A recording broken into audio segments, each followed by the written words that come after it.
This is Uranium Spotlight on Tuesday, September 10, 2024. Brought to you by Pure Point Uranium Group, your exploration partner in Canada's Athabasca Basin. Amidst surging uranium demand, Pure Point's continuous 2024 exploration across their vast portfolio, backed by industry giants, underscores their focus on the next major discovery. And now your host, Chris Frostad. This week on Uranium Spotlight, we discuss key topics from the World Nuclear Symposium in London, Orano's plans to develop enrichment facilities in the U.S., and more nuclear bans are lifted in the EU.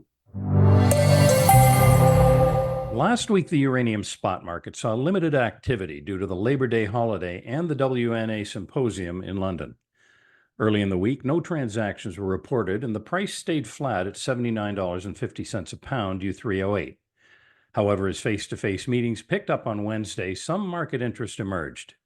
On Thursday, 3 deals were completed at $79.75 per pound, raising the price by 25 cents. Friday saw similar activity and additional spot deals at $79.75, leaving the price unchanged to the end of the week, but up 25 cents overall. Market participants are now refocusing on the U.S. DOE's LEU RFP. In the term market, moderate activity occurred with 4 midterm utility contracts booked, focusing on deliveries between December 2025 and Q1 2026. Additionally, several non-U.S. utilities are reviewing offers for deliveries in the 2024 to 2025 area, with one U.S. utility evaluating offers for delivery starting in 2029. Following the WNA, more utilities are expected to enter the market with new RFPs. Spot prices ended the week at $79.75 a pound, a 25-cent increase from the previous week, while term prices saw steady activity. The World Nuclear Symposium, held in London, highlighted the nuclear industry's renewed momentum, focusing on construction, financing, and global expansion. Ahmet Tokpınar from Bechtel emphasized the importance of an integrated engineering procurement construction approach, drawing from their experience in other sectors. Bechtel's method involves a digital system that consolidates all elements of a project, which has proven successful in non-nuclear ventures and could streamline future nuclear projects. Bechtel, now building Westinghouse's Vogtle 3 and 4 plants, has been brought in to lead Westinghouse's upcoming projects in Poland and the Natrium plant in Wyoming. This approach ensures project efficiency and cost control, crucial for the nuclear sector. Financing remains a major hurdle in advancing nuclear projects.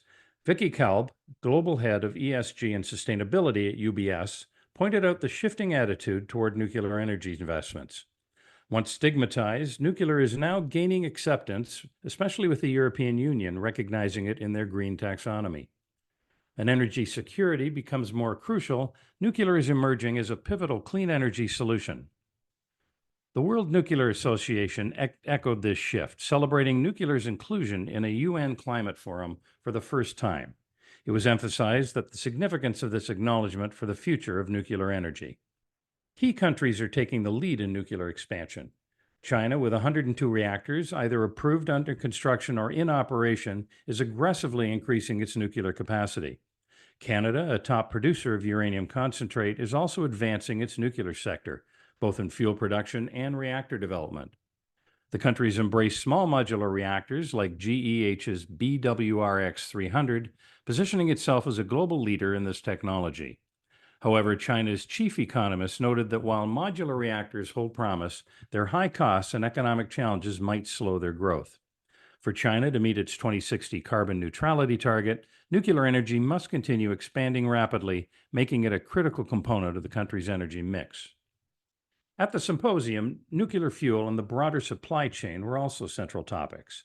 The CEO of Uranium Energy Corp highlighted the U.S.'s potential to grow its uranium industry, having accumulated nearly $1 billion in uranium assets despite a lengthy bear market.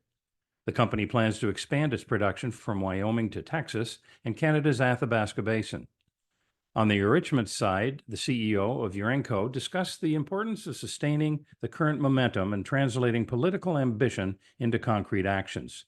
Urenco plans to expand its enrichment capacity, with new facilities coming online in the U.S. by 2025, and further projects under consideration depending on demand. Nuclear's supply chain challenges were a focal point at the conference, with several speakers stressing the importance of repetition in building new reactors. Bechtel, having worked on the Vogtle project in the U.S., is now leveraging that experience in Poland, training a new workforce and building a supply chain that could benefit future AP1000 projects. EDF's work in the UK and France demonstrates the cost-reducing potential of repetitive construction projects. Standardization and industrial innovation are also key to improving efficiency, as companies like Framatome focus on reducing lead times and enhancing safety. Financing remains a crucial issue. While investors are more willing to consider nuclear due to energy security concerns and a shift in perception, challenges remain. Construction risks, regulatory complexity, and cost overruns can still drive up financing costs. However, new financing models, such as Sweden's risk-sharing approach, offer hope for reducing these risks. The symposium concluded with a sense of optimism.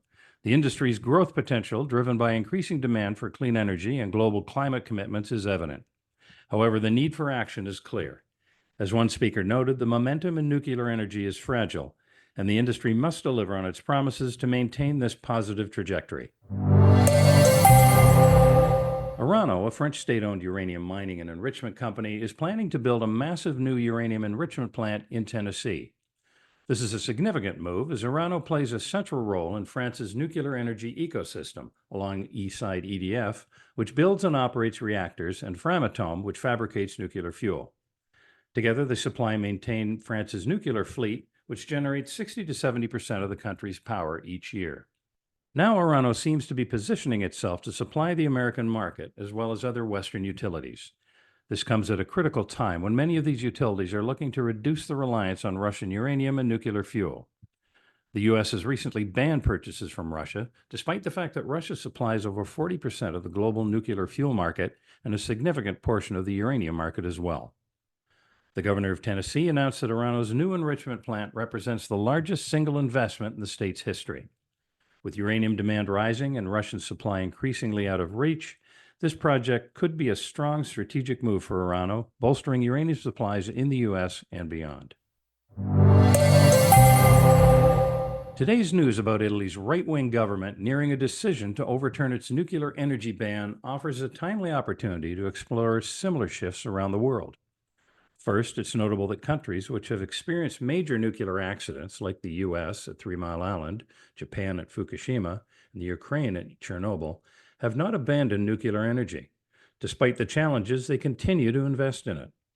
On the other hand, some countries like Austria built a nuclear plant in 1978 only to ban its operation immediately after a national referendum. Australia has never utilized nuclear energy and has maintained an effective ban since 1999, reinforced by various state governments. In recent years, several companies such as Spain, Switzerland, Germany, and Belgium have either phased out nuclear power or plan to do so. However, these plans are now facing uncertainty. Key politicians in Switzerland, Italy, Belgium, Germany, and even Australia are starting to advocate for reversing bans or phase-outs, although there remains significant opposition. For investors focused on uranium equities and watching the commodity markets, these developments signal a potential shift in nuclear energy policy that could impact uranium demand and prices. And that wraps up your Uranium Spotlight coverage for this week. For more news and events from the world of uranium, please tune in next week to Uranium Spotlight. You've been listening to Uranium Spotlight, your weekly podcast dedicated to delivering the latest news and events shaping the uranium fuel market and its critical role in the global energy landscape. Brought to you by PurePoint Uranium Group. PurePoint actively operates a portfolio of advanced uranium projects in the world's richest uranium district and has established partnerships with some of the largest uranium suppliers worldwide. While our passion for this subject is undeniable, it's essential to clarify that the information presented here is not investment advice. Instead, our goal is to offer an unbiased and comprehensive review of recent events that could impact uranium prices. Join us again next Tuesday for Uranium Spotlight.